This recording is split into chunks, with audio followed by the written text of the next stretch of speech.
ಶ್ರೀ ಗಣಪತಿ ಶಾರದಾ ಗುರುಭ್ಯೋ ನಮಃ. ಆಪದಾಮಪಹರ್ತಾರಂ ದಾತಾರಂ ಸರ್ವಸಂಪದಾಂ ಲೋಕಾಭಿರಾಮಂ ಶ್ರೀರಾಮಂ ಭೂಯೋ ಭೂಯೋ ನಮಾಮ್ಯಹಂ. ಶ್ರೋತೃಗಳಿಗೆ ಶ್ರೀ ಅಳಸಿಂಗರಾಚಾರ್ಯ ವಿರಚಿತ ಮಹರ್ಷಿ ವಾಲ್ಮೀಕಿ ಪ್ರಣೀತ ಶ್ರೀಮದ್ ರಾಮಾಯಣದ ಅಯೋಧ್ಯಾಕಾಂಡದಲ್ಲಿ ಲಕ್ಷ್ಮಣನು ಕೌಸಲ್ಯೆಯನ್ನು ಸಮಾಧಾನಪಡಿಸಿದುದು ಮತ್ತು ಸತ್ಯವನ್ನು ತಪ್ಪಕೂಡದೆಂದು ರಾಮನು ಲಕ್ಷ್ಮಣನಿಗೆ ಬುದ್ಧಿವಾದವನ್ನು ಹೇಳಿದುದು ಎಂಬ 21ನೆಯ ಸರ್ಗಕ್ಕೆ ಸ್ವಾಗತ. ಶ್ರೀರಾಮನು ಕೌಸಲ್ಯೆಯಿಂದ ಆಜ್ಞಾಪಿಸಲ್ಪಟ್ಟವನಾಗಿ ವನವಾಸಕ್ಕೆ ಹೋಗಲು ಒಪ್ಪಿಕೊಂಡು ನೇರವಾಗಿ ತನ್ನ ತಾಯಿಯ ಬಳಿಗೆ ಬಂದು ಕೌಸಲ್ಯಗೆ ಎಲ್ಲ ಸಮಾಚಾರವನ್ನು ತಿಳಿಸಿ ಯಾವ ಭಾವೋದ್ವೇಗಗಳು ಇಲ್ಲದೆ ತಾನು ಕಾಡಿಗೆ ಹೊರಡಲು ಸಿದ್ಧನಾಗಿರುವುದಾಗಿಯೂ ಆ ದುಃಖವನ್ನು ಸಮಾಧಾನದಿಂದ ಭರಿಸಿಕೊಳ್ಳಬೇಕೆಂದು ಕೌಸಲ್ಯಗೆ ಸಮಾಧಾನವನ್ನು ಹೇಳುತ್ತಾನೆ. ಕೈಕೇಯಿಯ ಅಂತಃಪುರದಲ್ಲಿ ನಡೆದ ವೃತ್ತಾಂತವನ್ನು ಕೇಳಿದಾಗಲೇ ಲಕ್ಷ್ಮಣನಿಗೆ ಕೋಪವು ಉಕ್ಕಿ ಬರುತ್ತಿತ್ತು. ಆದರೆ ಅವನು ರಾಮನ ಮನಸ್ಸನ್ನು ಅನುವರ್ತಿಸಿ ನಡೆಯಬೇಕಾದುದೇ ಧರ್ಮವೆಂದು ನಿಶ್ಚಯಿಸಿಕೊಂಡು ಆ ಕೋಪವನ್ನು ಹೊರಬೀಳಿಸದೆ ಮನಸ್ಸಿನಲ್ಲಿಯೇ ಅಡಗಿಸಿಕೊಂಡಿದ್ದನು. ಈಗ ಕೌಸಲ್ಯೆಯು ಮಗನಾದ ರಾಮನನ್ನು ಮುಂದಿಟ್ಟುಕೊಂಡು ಅಳುತ್ತಿರುವುದನ್ನು ನೋಡಿ ಲಕ್ಷ್ಮಣನಿಗೆ ಆ ಕೋಪವು ಉದ್ರೇಕ ಹೊಂದಿತು. ಆಗ ಬಹಳ ದೀನನಾಗಿ ಅವಳ ದುಃಖವನ್ನು ಸಮಾಧಾನಪಡಿಸುವ ವ್ಯಾಜದಿಂದ ತನ್ನ ಕೋಪವನ್ನು ಹೊರಪಡಿಸುತ್ತಾ ಆ ಕಾಲಕ್ಕೆ ತಕ್ಕ ಒಂದಾನೊಂದು ಮಾತನ್ನು ಹೇಳುವನು. ಅಮ್ಮ ಕೌಸಲ್ಯೆ, ಒಬ್ಬ ಹೆಂಗಸಿನ ಮಾತಿಗಾಗಿ ರಾಮನು ರಾಜ್ಯವನ್ನು ಬಿಟ್ಟು ಕಾಡಿಗೆ ಹೋಗಬೇಕೆಂಬುದು ನನಗೂ ಕೂಡ ಸರ್ವಸಮ್ಮತವಲ್ಲ. ನಮ್ಮ ತಂದೆಯಾದರೂ ಬಹಳ ವೃದ್ಧನಾಗಿರುವನು. ಆತನಿಗೆ ಬುದ್ಧಿಯೇ ಸ್ಥಿಮಿತವಿಲ್ಲದೆ ವಿಪರೀತವಾಗಿ ಪ್ರವರ್ತಿಸಿರುವುದು. ಇಷ್ಟು ವಯಸ್ಸಾದರೂ ವಿಷಯಾಭಿಲಾಷೆ ಎಂಬುದು ಆತನನ್ನು ಇನ್ನೂ ಬಿಡಲಿಲ್ಲ. ಹೀಗೆ ಮೊದಲೇ ಮುಪ್ಪಿನಿಂದ ಬುದ್ಧಿಗೆಟ್ಟಿರುವ ಆತನು ಕಾಮ ಪರವಶನಾಗಿಯೂ ಇದ್ದ ಮೇಲೆ ಯಾವ ಮಾತನ್ನು ತಾನೇ ಆಡಲಾರನು. ಆತನಿಗೆ ಈ ಅವಸ್ಥೆಯಲ್ಲಿ ಯುಕ್ತ ವಿವೇಚನೆಯಾದರೂ ಎಲ್ಲಿಯದು? ಈಗ ಆತನ ಮಾತನ್ನು ನಾವು ಲಕ್ಷ್ಯದಲ್ಲಿಯೇ ಇರಿಸಬಾರದು. ರಾಜ್ಯವನ್ನು ತಪ್ಪಿಸಿ ಕಾಡಿಗೆ ಕಳುಹಿಸುವಷ್ಟು ರಾಮನು ಮಾಡಿದ ಅಪರಾಧವೇನು? ಈತನಲ್ಲಿ ಅಂತಹ ದೋಷವೇನು ನನಗೆ ತೋರಲಿಲ್ಲ. ಎಲೆ ಮಾತೆ, ಇಷ್ಟು ಮುಪ್ಪಿನಲ್ಲಿಯೂ ನಮ್ಮ ತಂದೆಯು ಕಾಮ ವಿಕಾರಕ್ಕೊಳಗಾಗಿ ಹೆಂಗಸಿನ ಮಾತಿಗೆ ಮರುಳಾಗಿ ನಾಚಿಕೆಯಿಲ್ಲದೆ ಹೀಗೆ ಅಕಾರ್ಯಕ್ಕೆ ಪ್ರವರ್ತಿಸಿರುವನಲ್ಲವೇ? ಧರ್ಮದಲ್ಲಿ ಬಿದ್ದ ರಾಜನನ್ನು ಪ್ರಜೆಗಳು ಧರ್ಮದಲ್ಲಿ ಬಿದ್ದು ಹೋದಂತಹ, ಧರ್ಮವನ್ನು ಎತ್ತಿ ಹಿಡಿಯಲಾರದಂತಹ ರಾಜನನ್ನು ಪ್ರಜೆಗಳು ಕೊಲ್ಲುವಂತೆ ಈ ಕ್ಷಣದಲ್ಲಿಯೇ ಆತನನ್ನು ಕೊಂದು ಬಿಡುವೆನು. ಆತನು ನನಗೆ ತಂದೆಯಾಗಿದ್ದರೂ ಚಿಂತೆಯಿಲ್ಲ. ಅದು ಹೋಗಲಿ, ರಾಮನಿಗೆ ಬಹಳ ಹಗೆಯಾಗಿದ್ದವನು ಕೂಡ ಆತನನ್ನು ನಿಂದಿಸಲಾರನು. ಆತನಿಂದ ತಿರಸ್ಕೃತನಾದವನು ಪ್ರತ್ಯಕ್ಷದಲ್ಲಿಯಾಗಲಿ ಪರೋಕ್ಷದಲ್ಲಿಯಾಗಲಿ ಅವನಲ್ಲಿ ದೋಷವನ್ನು ಹೇಳಲಾರನು. ಹೀಗೆ ದೇವತೆಗಳಿಗೆ ಸಮಾನನಾಗಿ ಕಪಟವನ್ನರಿಯದ ರುಜು ಸ್ವಭಾವವುಳ್ಳವನಾಗಿ ಜಿತೇಂದ್ರಿಯನಾಗಿ ಶತ್ರುಗಳಲ್ಲಿಯೂ ದಯೆಯನ್ನು ತೋರಿಸತಕ್ಕವನಾಗಿರುವ ಇಂತಹ ಪುತ್ರನನ್ನು ಧರ್ಮಬುದ್ಧಿಯುಳ್ಳ ಯಾವ ಮನುಷ್ಯನು ತಾನೇ ನಿಷ್ಕಾರಣವಾಗಿ ತೊರೆದು ಬಿಡುವನು? ಇಷ್ಟು ವಯಸ್ಸಾದರೂ ಬಾಲ್ಯ ವಯಸ್ಸುಳ್ಳವನಂತೆ ಚಪಲ ಬುದ್ಧಿಯಿಂದ ಕಾಮವಿಕಾರಕ್ಕೊಳಗಾಗಿರುವ ಈ ರಾಜನ ಮಾತನ್ನು ಯಾವ ಮಕ್ಕಳು ತಾನೇ ಗೌರವಿಸುವರು? ರಾಜನೀತಿಯನ್ನು ವಿಚಾರಿಸುವ ಪಕ್ಷದಲ್ಲಿ ಪ್ರೌಢರಾದ ಮಕ್ಕಳು ಚಪಲ ಬುದ್ಧಿಯುಳ್ಳ ಇಂತಹ ತಂದೆಯರ ಮಾತನ್ನು ಗಮನಸ್ಸಿಗೆ ತಂದುಕೊಳ್ಳದೆ ತಮ್ಮ ದಾರಿಯನ್ನು ತಾವು ಹಿಡಿಯುವರು. ಅಣ್ಣ, ಈ ವನವಾಸ ಪ್ರಸ್ತಾವವು ಹೊರಬೀಳುವುದಕ್ಕೆ ಮೊದಲೇ ನೀನು ರಾಜ್ಯವೆಲ್ಲವನ್ನು ಸ್ವಾಧೀನಪಡಿಸಿಕೊಳ್ಳುವವನಾಗು. ನಿನಗೆ ನಾನು ಸಹಾಯಕನಾಗಿರುವೆನು. ನಾನು ಧನುರ್ಧಾರಿಯಾಗಿ ನಿನ್ನ ಪಾರ್ಶ್ವದಲ್ಲಿ ಬೆಂಬಲವಾಗಿರುವಾಗ ನಿನ್ನ ಮೇಲೆ ಯಾರೂ ಕೈ ಮಾಡಲಾರರು. ಹಗೆಗಳೆಲ್ಲರೂ ನಮ್ಮನ್ನು ಕಂಡರೆ ಯಮನನ್ನು ಕಂಡಂತೆ ನಡುಗುವರು.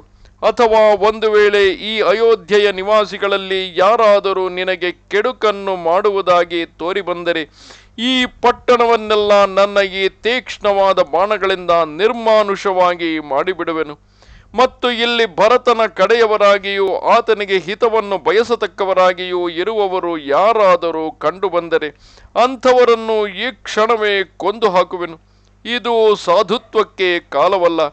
ನಾವು ಮೃದುವಾಗಿದ್ದಷ್ಟು ಇತರರು ನಮ್ಮನ್ನು ತಿರಸ್ಕರಿಸುವರು.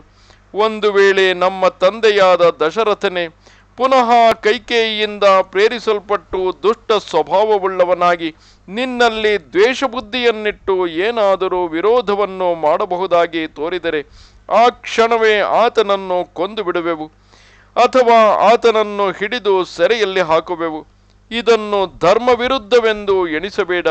ಕಾಮಾದಿಗಳಿಗೆ ಪರವಶನಾಗಿ ಯುಕ್ತವನ್ನರಿಯದೆ ಸನ್ಮಾರ್ಗ ಪ್ರವರ್ತಕನಾಗದವನು ತನಗೆ ಹೆತ್ತ ತಂದೆಯಾಗಿದ್ದರೂ ಅಂಥವನನ್ನು ಆ ಕ್ಷಣವೇ ದಂಡಿಸಬೇಕೆಂದು ಶಾಸ್ತ್ರ ಪ್ರಮಾಣವುಂಟು.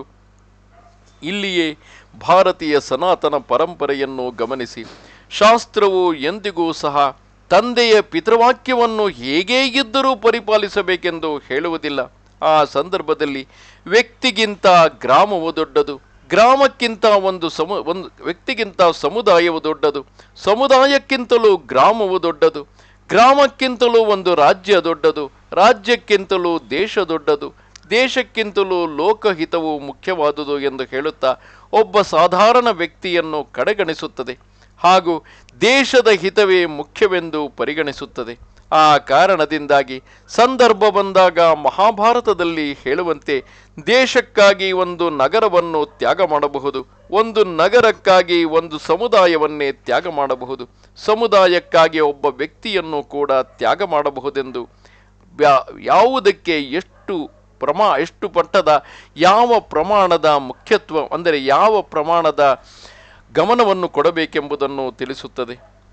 ಅಣ್ಣ, ಇದೇನು ಯಾರ ಬಲದಿಂದ ನಮ್ಮ ತಂದೆಯು ನ್ಯಾಯವಾಗಿ ನಿನಗೆ ಸೇರಬೇಕಾದ ಈ ರಾಜ್ಯವನ್ನು ಕೈಕೇಯಿಗೆ ಕೊಡಬೇಕೆಂದಿರುವನು? ಅಥವಾ ಇದಕ್ಕೆ ಪ್ರಬಲವಾದ ಕಾರಣವೇನಿರಬಹುದು? ನಿನ್ನೊಡನೆಯೂ ನನ್ನೊಡನೆಯೂ ಇಷ್ಟು ದ್ವೇಷವನ್ನು ಬೆಳೆಸಿಕೊಂಡಾದರೂ ಭರತನಿಗೆ ರಾಜ್ಯವನ್ನು ಕೊಡುವುದಕ್ಕೆ ಈತನಿಗೆ ಬೇರೆ ಯಾರ ಬಲವುಂಟು? ಅಮ್ಮ ಕೌಸಲ್ಯೆ, ಭರತನಂತೆ ನಾನು ಈ ರಾಮನಿಗೆ ದಾಯಾದಿಯಾಗಿದ್ದರೂ ನನ್ನ ಅಂತರಂಗ ಸಾಕ್ಷಿಯಾಗಿ ನನಗೆ ಈತನಲ್ಲಿ ಅನುರಾಗವುಂಟು.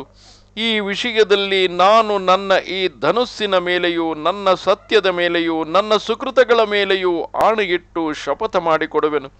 ರಾಮನು ಉರಿಯುವ ಬೆಂಕಿಯನ್ನಾಗಲಿ ಅಥವಾ ಘೋರವಾದ ಮಹಾ ಅರಣ್ಯವನ್ನಾಗಲಿ ಪ್ರವೇಶಿಸುವುದಾಗಿ ತೋರಿದರೆ ಅವನಿಗೆ ಮೊದಲೇ ನಾನು ಆ ಕಾರ್ಯವನ್ನು ನಡೆಸಿರುವೆನೆಂದು ತಿಳಿ.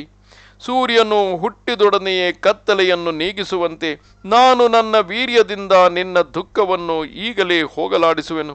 ನನ್ನ ಸಾಮರ್ಥ್ಯವನ್ನಾದರೂ ನೋಡು, ರಾಮನು ನನ್ನ ಶಕ್ತಿಯನ್ನು ನೋಡಲಿ ಎಂದನು. ಮಹಾತ್ಮನಾದ ಲಕ್ಷ್ಮಣನು ಹೇಳಿದ ಈ ವಾಕ್ಯವನ್ನು ಕೇಳಿದ ಕೌಸಲ್ಯೆಯು ದುಃಖದಿಂದ ಗೋಳಿಡುತ್ತಾ ರಾಮನನ್ನು ಕುರಿತು, ವತ್ಸ ರಾಮನೇ, ನಿನ್ನ ತಮ್ಮನಾದ ಲಕ್ಷ್ಮಣನು ಹೇಳಿದ ಮಾತನ್ನು ಕೇಳಿದೆಯಾ? ಇದು ನಿನಗೆ ಸಮ್ಮತವಾಗಿದ್ದ ಪಕ್ಷದಲ್ಲಿ ಮುಂದಿನ ಕಾರ್ಯವನ್ನು ನಡೆಸು. ಧರ್ಮ ದೃಷ್ಟಿಯಿಲ್ಲದ ನನ್ನ ಸವತಿಯಾದ ಕೈಕೇಯಿಯ ಮಾತನ್ನು ಕೇಳಿಕೊಂಡು ನನ್ನ ಮಾತನ್ನು ತಿರಸ್ಕರಿಸಿ ನನ್ನನ್ನು ಸಂಕಟಪಡಿಸಿ ಹೋಗುವುದು ನಿನಗೆ ಉಚಿತವಲ್ಲ. ನೀನು ಸಮಸ್ತ ಧರ್ಮಗಳನ್ನು ತಿಳಿದವನು, ಧರ್ಮದಲ್ಲಿಯೇ ನಿರತನಾಗಿರುವವನು. ಆದುದರಿಂದ ಧರ್ಮವನ್ನು ನಡೆಸಬೇಕೆಂಬ ಆಸೆಯು ಈಗಲೂ ನಿನಗಿದ್ದರೆ ನೀನು ಇಲ್ಲಿಯೇ ಇದ್ದು ನನ್ನ ಶುಶ್ರೂಷೆಯನ್ನು ಮಾಡುತ್ತಾ ಮಾತೃ ಶುಶ್ರೂಷೆ ಎಂಬ ಈ ಪರಮ ಧರ್ಮವನ್ನು ನಡೆಸಿಕೊಂಡು ಬಾ. ಮಾತೃ ಶುಶ್ರೂಷೆಗಿಂತಲೂ ಮೇಲಾದ ಧರ್ಮವೊಂದೂ ಇಲ್ಲವು. ಪೂರ್ವದಲ್ಲಿ ಕಶ್ಯಪನ ಮಕ್ಕಳಲ್ಲೊಬ್ಬನು ತನ್ನ ಮನೆಯಲ್ಲಿಯೇ ಇದ್ದು ಮಾತೃ ಶುಶ್ರೂಷೆ ಎಂಬ ಮಹಾ ತಪಸ್ಸನ್ನು ಸಾಧಿಸಿ ಸ್ವರ್ಗಲೋಕವನ್ನು ಪಡೆದನು. ನಿನಗೆ ತಂದೆಯು ಹೇಗೆ ಪೂಜ್ಯನೋ ಹಾಗೆಯೇ ತಾಯಿಯಾದ ನಾನು ಪೂಜ್ಯಳಲ್ಲವೇ? ನಮ್ಮಿಬ್ಬರ ಮಾತನ್ನು ನೀನು ಒಂದೇ ವಿಧವಾಗಿ ಗೌರವಿಸಬೇಕಲ್ಲವೇ? ನಿನ್ನ ತಂದೆಯು ನಿನ್ನನ್ನು ಕಾಡಿಗೆ ಹೋಗೆಂದು ಹೇಳಿದ್ದರೂ ಇರಲಿ, ನೀನು ಕಾಡಿಗೆ ಹೋಗುವುದು ನನಗೆ ಸ್ವಲ್ಪವೂ ಸಮ್ಮತವಿಲ್ಲ.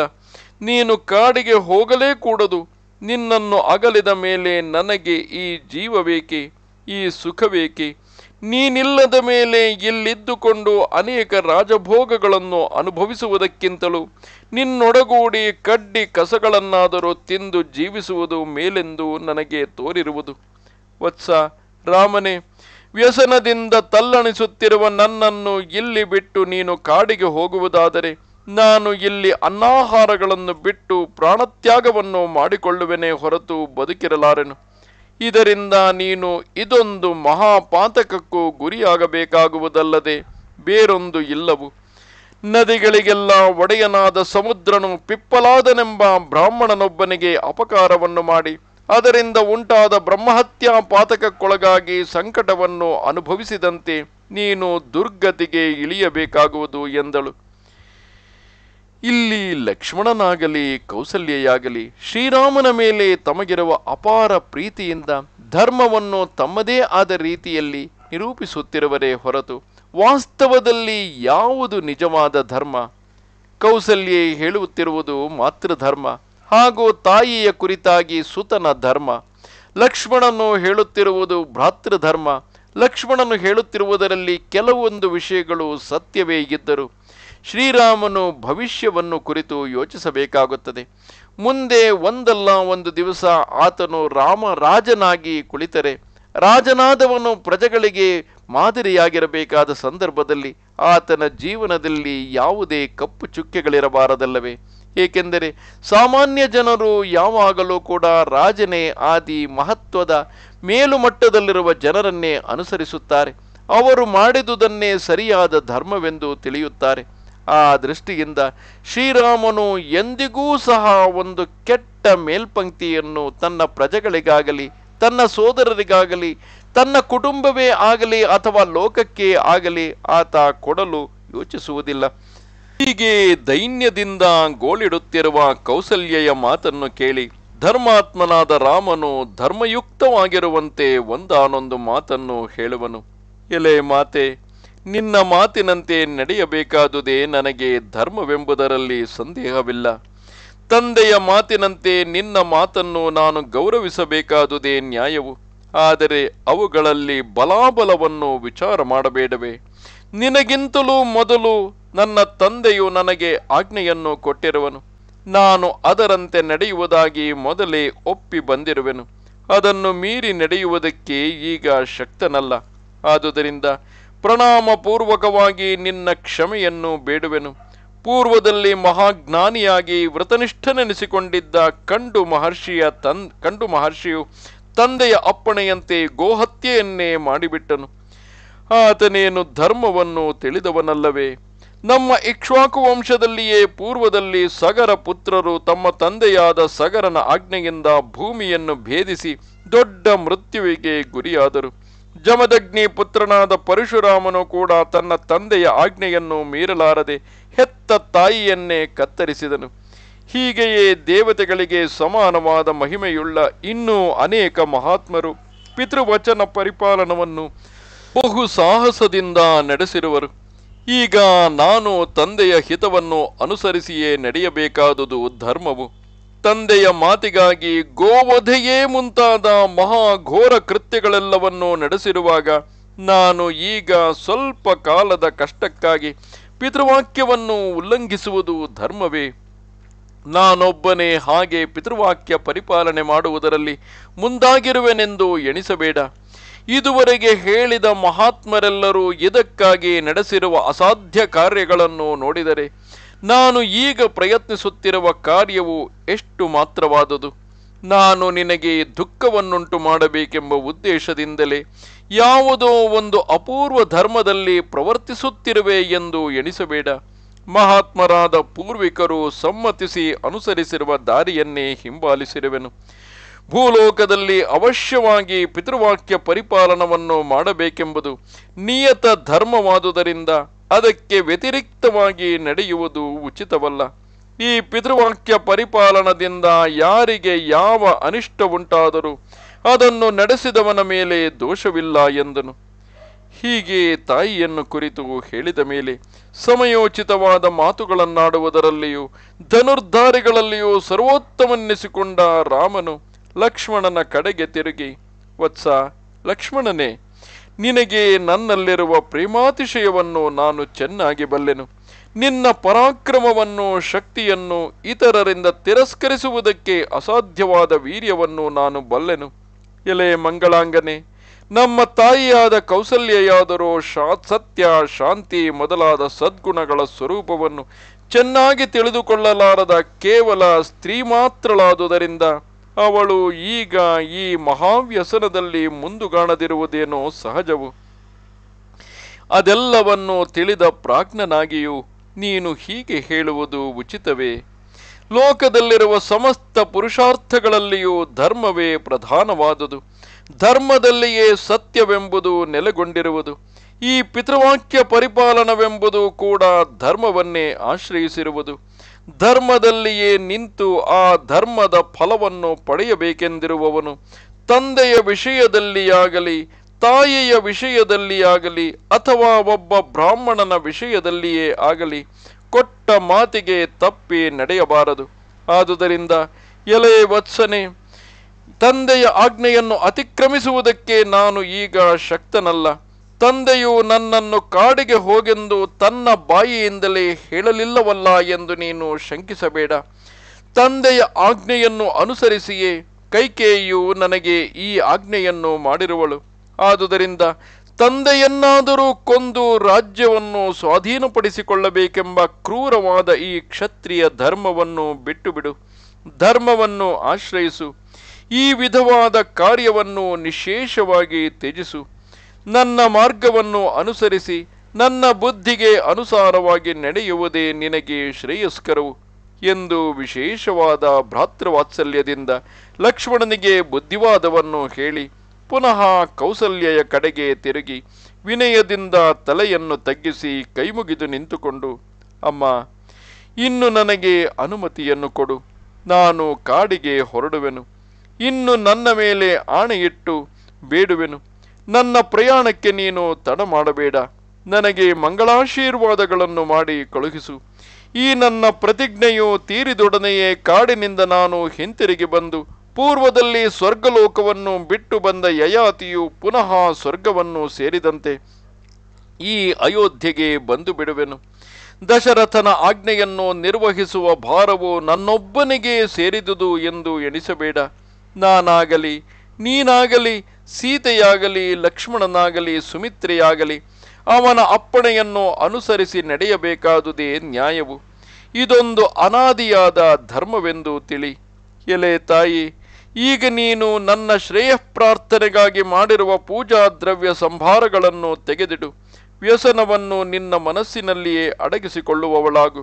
ನಾನು ಈಗ ವನವಾಸಕ್ಕಾಗಿ ಮನಸ್ಸನ್ನು ಸ್ಥಿರಪಡಿಸಿಕೊಂಡಿರುವಂತೆಯೇ ನೀನು ಮನಸ್ಸನ್ನು ದೃಢಪಡಿಸಿಕೊಂಡು ನನ್ನ ಮಾರ್ಗವನ್ನು ಅನುಸರಿಸು ಎಂದನು.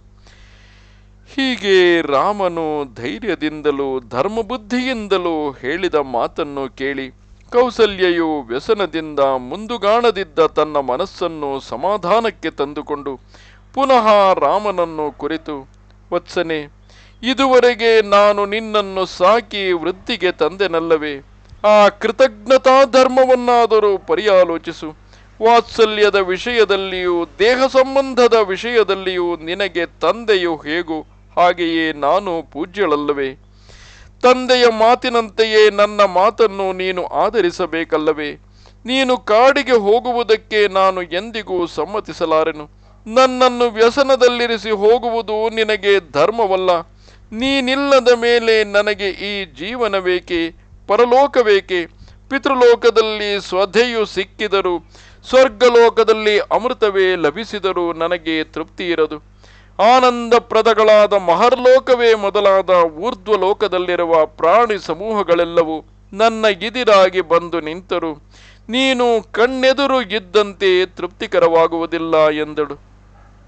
ಕಾಡಿನಲ್ಲಿ ಆನೆಗಳನ್ನು ಹಿಡಿಯತಕ್ಕವರು ಕೊಳ್ಳಿಗಳನ್ನು ಹಿಡಿದು ಅಡ್ಡಕಟ್ಟಿ ಉಪದ್ರವಪಡಿಸಿದರೂ ಲಕ್ಷ್ಯ ಮಾಡದೆ ನಿರ್ಭಯವಾಗಿ ತನ್ನ ದಾರಿಯನ್ನೇ ತಾನು ಹಿಡಿದು ಹೋಗುವ ಮದ್ದಾನೆಯಂತೆ ಕೌಸಲ್ಯೆಯು ಲಕ್ಷ್ಮಣನು ಎಷ್ಟೆಷ್ಟು ವಿಧದಲ್ಲಿ ಯುಕ್ತಿವಾದಗಳನ್ನು ಹೇಳಿ ತಡೆದರು. ರಾಮನು ತನ್ನ ಧರ್ಮ ಸಂಕಲ್ಪವನ್ನು ಬಿಡಲಿಲ್ಲ. ತಾಯಿಯಾದ ಕೌಸಲ್ಯೆಯು ಅನೇಕ ವಿಧದಲ್ಲಿ ಪ್ರಲಾಪಿಸುತ್ತಿದ್ದರು. ಅದನ್ನು ಕೇಳಿ ಮತ್ತಷ್ಟು ದೃಢಚಿತ್ತನಾಗಿ ತನ್ನ ದಾರಿಯನ್ನೇ ತಾನು ಹಿಡಿದು ನಿಂತನು. ಪ್ರಜ್ಞೆಯಿಲ್ಲದೆ ಗೋಳಿಡುತ್ತಿರುವ ತನ್ನ ತಾಯಿಯನ್ನು, ವ್ಯಸನದಿಂದ ಪರಿತಪಿಸುತ್ತಿರುವ ಲಕ್ಷ್ಮಣನನ್ನು ನೋಡಿ ರಾಮನು ಧರ್ಮ ಬುದ್ಧಿಯೇ ಸ್ಥಿರ ಬುದ್ಧಿಯುಳ್ಳವನಾಗಿ ಅವರಿಬ್ಬರಿಗೂ ಧರ್ಮ ಸೂಕ್ಷ್ಮವನ್ನು ತಿಳಿಸಲಾರಂಭಿಸಿದನು. ಈ ವಿಧವಾದ ಧರ್ಮ ಸಂಕಟದಲ್ಲಿ ರಾಮನೊಬ್ಬನಲ್ಲದೆ ಹೀಗೆ ಸ್ಥಿರಬುದ್ಧಿಯಿಂದ ಮಾತಾಡುವವರು ಲೋಕದಲ್ಲಿ ಬೇರೆ ಯಾರುಂಟು? ಹೀಗೆ ತನ್ನ ಸುಸ್ವಭಾವಕ್ಕೆ ತಕ್ಕಂತೆ ಮೊದಲು ಲಕ್ಷ್ಮಣನನ್ನು ಕುರಿತು, ವತ್ಸ, ಲಕ್ಷ್ಮಣನೇ, ನಿನಗೆ ನನ್ನಲ್ಲಿರುವ ಭಕ್ತಿಯನ್ನು, ನಿನ್ನ ಪರಾಕ್ರಮವನ್ನು ನಾನು ಮೊದಲಿನಿಂದಲೂ ತಿಳಿದಿರುವೆನು. ಆದರೂ ನೀನು ಧರ್ಮಯುಕ್ತವಾದ ನನ್ನ ಅಭಿಪ್ರಾಯವನ್ನು ಚೆನ್ನಾಗಿ ತಿಳಿದುಕೊಳ್ಳದೆ ತಾಯಿಯಾದ ಈ ಕೌಸಲ್ಯೆಯೊಡನೆ ಸೇರಿ ನನ್ನನ್ನು ದುಃಖಕ್ಕೆ ಒಳಪಡಿಸುವುದು ಉಚಿತವೇ? ಧರ್ಮಕ್ಕೆ ಫಲಭೂತಗಳಾದ ಸೌಖ್ಯಗಳನ್ನು ಉಂಟು ಮಾಡುವುದಕ್ಕೆ ಧರ್ಮ, ಅರ್ಥ, ಕಾಮಗಳೆಂಬ 3 ಪುರುಷಾರ್ಥಗಳು ಮುಖ್ಯ ಕಾರಣಗಳೆಂದು ನಿರ್ಣಯಿಸಲ್ಪಟ್ಟಿವೆ. ಈ 3 ಪುರುಷಾರ್ಥಗಳು ಧರ್ಮದಲ್ಲಿಯೇ ನೆಲೆಗೊಂಡಿರುವವು. ಏಕೆಂದರೆ ಧರ್ಮವನ್ನು ಅನುಸರಿಸಿಯೇ ಅರ್ಥವನ್ನು ಅರ್ಜಿಸಬೇಕಾಗಿರುವುದು. ಹಾಗೂ ಆ ಅರ್ಥದಿಂದ ನಮ್ಮ ಕಾಮಗಳನ್ನು ಈಡೇರಿಸಿಕೊಳ್ಳುವಾಗ ಅದಕ್ಕೂ ಧರ್ಮವೇ ಆಸರೆಯಾಗಿರಬೇಕು. ಇವೆಲ್ಲಕ್ಕೂ ಧರ್ಮವೇ ಆಧಾರವು. ಇದರಲ್ಲಿ ಸ್ವಲ್ಪವೂ ಸಂದೇಹವಿಲ್ಲ. ಕೈ ಹಿಡಿದ ಹೆಂಡತಿಯು ತನಗೆ ಅನುಕೂಲವಾಗಿ ಧರ್ಮವನ್ನು, ಪ್ರಿಯಳಾಗಿದ್ದು ಕಾಮವನ್ನು, ಸತ್ಪುತ್ರ ಸಂತಾನವನ್ನು ಪಡೆದು ಆ ಮಕ್ಕಳ ಭಾಗ್ಯವಶದಿಂದ ಅರ್ಥವನ್ನು ಸಾಧಿಸಿಕೊಡುವಂತೆಯೇ ಧರ್ಮವೊಂದನ್ನು ಬಿಡದೆ ಅನುಷ್ಠಿಸುತ್ತಿದ್ದ ಪಕ್ಷದಲ್ಲಿ ಸೌಖ್ಯಪ್ರದಗಳಾದ ಅರ್ಥ ಕಾಮಗಳೆಂಬ 3 ಪುರುಷಾರ್ಥಗಳು ತಾವಾಗಿಯೇ ಸಿದ್ಧಿಸುವವು. ಯಾವ ಕಾರ್ಯದಲ್ಲಿ ಧರ್ಮ, ಅರ್ಥ, ಕಾಮಗಳೆಂಬ 3 ಪುರುಷಾರ್ಥಗಳು ಸಂಬಂಧಿಸಿಲ್ಲವೋ ಆ ಕಾರ್ಯಕ್ಕೆ ಪ್ರವರ್ತಿಸಬಾರದು. ಧರ್ಮವನ್ನು ಬಿಟ್ಟು ಕೇವಲ ಅರ್ಥ ಕಾಮಗಳನ್ನು ಉಂಟು ಮಾಡತಕ್ಕ ಕಾರ್ಯಗಳಿಗೆ ಪ್ರಯತ್ನಿಸಬಾರದು. ಲೋಕದಲ್ಲಿ ಕೇವಲ ಅರ್ಥಪರಾಯಣನಾದವನು ಜನಗಳಲ್ಲಿ ವಿರೋಧವನ್ನು ಸಂಪಾದಿಸಬೇಕಾಗುವುದು. ಕೇವಲ ಕಾಮಪರಾಯಣತ್ವವು ಪ್ರಶಸ್ತವೆನಿಸುವುದಿಲ್ಲ. ದಶರಥನು ನಮಗೆ ತಂದೆಯು ಮಾತ್ರವೇ ಅಲ್ಲ, ಆತನೇ ಆಚಾರ್ಯನು, ಆತನೇ ರಾಜನು, ಮತ್ತು ಅವನು ವಯಸ್ಸಿನಿಂದಲೂ ನಮಗೆ ಪೂಜ್ಯನು. ಆತನು ಕೋಪದಿಂದಲೂ ಸಂತೋಷದಿಂದಲೂ ಅಥವಾ ಕಾಮದಿಂದಲೂ ತಾನು ಮಾಡಿದ ಪ್ರತಿಜ್ಞೆಯನ್ನು ಕಾಪಾಡಬೇಕೆಂಬ ಧರ್ಮವನ್ನು ಅನುಸರಿಸಿ ಈ ಕಾರ್ಯವನ್ನು ನಿಯಮಿಸಿರುವಾಗ ಕ್ರೂರ ಸ್ವಭಾವವಿಲ್ಲದ ಯಾವ ಪುತ್ರನು ತಾನೇ ಅದನ್ನು ನಡೆಸದಿರುವನು. ಆದುದರಿಂದ ತಂದೆಯ ಆಜ್ಞೆಯನ್ನು ಆತನ ಮನಸ್ತೃಪ್ತಿಯಾಗುವಂತೆ ಲೋಪವಿಲ್ಲದೆ ನಡೆಸಬೇಕಾದುದೇ ನನ್ನ ಕರ್ತವ್ಯವು. ಎಂದಿಗೂ ನಾನು ಅದಕ್ಕೆ ವ್ಯತಿರಿಕ್ತವಾಗಿ ನಡೆಯಲಾರೆನು. ವತ್ಸ ಲಕ್ಷ್ಮಣನೇ, ನಮ್ಮ ತಂದೆಯು ನನಗಾಗಲಿ ಭರತನಿಗಾಗಲಿ ಯಾವ ವಿಷಯವನ್ನಾದರೂ ಆಜ್ಞಾಪಿಸುವುದಕ್ಕೆ ಅಧಿಕಾರವುಳ್ಳವನಲ್ಲವೇ? ಈ ನಮ್ಮ ತಾಯಿಗೂ ಆತನೇ ನಿಯಾಮಕನು, ನಮ್ಮೆಲ್ಲರಿಗೂ ಆತನೇ ಗತಿಯು. ನಾವೆಲ್ಲರೂ ಆತನನ್ನು ಧರ್ಮಸ್ವರೂಪವೆಂದೇ ತಿಳಿಯಬೇಕು. ತಾಯಿಯಾದ ಕೌಸಲ್ಯಗೂ ಕೂಡ ಆತನ ಮನಸ್ಸನ್ನು ಅನುಸರಿಸಿ ನಡೆಯುವುದೇ ಮುಖ್ಯ ಧರ್ಮವು. ಆಕೆಯ ಪರಲೋಕ ಶ್ರೇಯಸ್ಸಿಗೂ ಆತನೇ ಮುಖ್ಯ ಸಾಧನವು. ಹೀಗೆ ನಮ್ಮೆಲ್ಲರಿಗೂ ಧರ್ಮ ನಿಯಾಮಕನಾಗಿ ನಮ್ಮ ವಂಶದ ಪೂರ್ವ ರಾಜರಿಗಿಂತಲೂ ಅತಿಶಯವಾಗಿ ಸ್ವಧರ್ಮವನ್ನು ಬಿಡದೆ ವರ್ತಿಸುತ್ತಿರುವ ಆ ನಮ್ಮ ತಾತನು ಬದುಕಿರುವಾಗಲೂ ತಾಯಿಯು ಪತಿಯಾದ ಆತನನ್ನು ಬಿಟ್ಟು ನನ್ನೊಡನೆ ಕಾಡಿಗೆ ಬರುವೆನೆಂದು ಹೇಳುವುದು ಧರ್ಮವೇ? ತನ್ನ ಕೈ ಹಿಡಿದ ಗಂಡನೇ ತನಗೆ ದಿಕ್ಕಾಗಿ ಕಣ್ಣೆದುರಿಗೆ ಇರುವಾಗ ಗಂಡನಿಲ್ಲದೆ ಮಕ್ಕಳ ಕೈ ಕೆಳಗೆ ಸಿಕ್ಕಿಕೊಂಡು ಕಷ್ಟ ಜೀವನವನ್ನು ನಡೆಸುತ್ತಿರುವ ಇತರ ವಿಧವಾ ಸ್ತ್ರೀಯರಂತೆಯೇ ಈಕೆಯು ನನ್ನೊಡನೆ ಬರುವುದು ಎಂದರೇನು? ಎಷ್ಟು ಮಾತ್ರವಾದರೂ ಇವಳು ಪತಿಯನ್ನು ಬಿಟ್ಟು ಅಗಲಿರಕೂಡದು. ಎಲೆ ಮಾತೆ, ಪತಿಯು ಜೀವಿಸಿರುವಾಗ ನೀನು ಆತನನ್ನು ಬಿಟ್ಟು ಬರುವುದು ಎಂದಿಗೂ ಉಚಿತವಲ್ಲ. ನನಗೆ ಕಾಡಿಗೆ ಹೋಗುವುದಕ್ಕೆ ಅನುಜ್ಞೆಯನ್ನು ಕೊಡು. ದೌಹಿತ್ರನು ಹೇಳಿದ ಸತ್ಯವಾಕ್ಯದಿಂದ ಯಯಾತಿಯು ಹಿಂತಿರುಗಿ ಸ್ವರ್ಗಕ್ಕೆ ಬಂದಂತೆಯೇ ನಾನು 14 ವರ್ಷಗಳವರೆಗೆ ಪಿತೃವಾಕ್ಯ ಪರಿಪಾಲನವೆಂಬ ನನ್ನ ನಿಯಮವನ್ನು ಮುಗಿಸಿಕೊಂಡು ಸುಖವಾಗಿ ಹಿಂತಿರುಗಿ ಇಲ್ಲಿಗೆ ಬಂದು ಸೇರುವೆನು. ನಮಗೆ ಮಂಗಳ ಆಶೀರ್ವಾದವನ್ನು ಮಾಡು. ಅತ್ಯಲ್ಪವಾದ ಈ ರಾಜ್ಯಕ್ಕಾಗಿ ಸರ್ವೋತ್ತಮವಾದ ಕೀರ್ತಿಯನ್ನು ಕೆಡಿಸಿಕೊಳ್ಳುವುದು ನನಗೆ ಸರ್ವಥಾ ಸಮ್ಮತವಲ್ಲ. ನಾವು ಈ ಲೋಕದಲ್ಲಿ ಬದುಕಿರಬೇಕಾದುದೇ ಸ್ವಲ್ಪ ಕಾಲವಲ್ಲವೇ? ಇಷ್ಟರಲ್ಲೇ ಅಧರ್ಮಕ್ಕೆ ಪ್ರವರ್ತಿಸಿ ತುಚ್ಛವಾದ ಭೂಮಿಯನ್ನು ಸಂಪಾದಿಸುವುದಕ್ಕೆ ಎಂದಿಗೂ ನಾನು ಇಷ್ಟಪಡೆನು ಎಂದನು. ಹೀಗೆ ರಾಮನು ತಾಯಿಗೆ ಸಮಾಧಾನವನ್ನು ಹೇಳಿ ಕೈಕೇಯಿಯು ಹಿಂದೆ ತನ್ನನ್ನು ಕಾಡಿಗೆ ಹೋಗಬೇಕೆಂದು ತ್ವರೆಪಡಿಸಿದ ಮಾತನ್ನು ಸ್ಮರಣೆಗೆ ತಂದುಕೊಂಡು ದಂಡಕಾರಣ್ಯಕ್ಕೆ ಹೊರಡುವುದಾಗಿ ನಿಶ್ಚಯಿಸಿ ತನ್ನ ತಮ್ಮನಾದ ಲಕ್ಷ್ಮಣನಿಗೂ ನಾನಾ ವಿಧದಲ್ಲಿ ತನ್ನ ಮತವನ್ನು ಹೇಳಿ ತನ್ನ ಮನಸ್ಸಿನಲ್ಲಿ ತಾಯಿಯನ್ನು ಭಕ್ತಿಯಿಂದ ಪ್ರದಕ್ಷಿಣೆ ಮಾಡಲು ಸಂಕಲ್ಪಿಸಿಕೊಂಡನು. ಇಲ್ಲಿಗೆ 21ನೆಯ ಸರ್ಗವು ಸಮಾಪ್ತವು. ನಮಸ್ತೆ ಶಾರದೆ ದೇವಿ ಕಾಶ್ಮೀರ ಪುರವಾಸಿನಿ ತ್ವಾಮಹಂ ಪ್ರಾರ್ಥಯೇ ನಿತ್ಯಂ ವಿದ್ಯಾದಾನಂಚ ದೇಹಿಮೆ. ನಮಸ್ಕಾರ.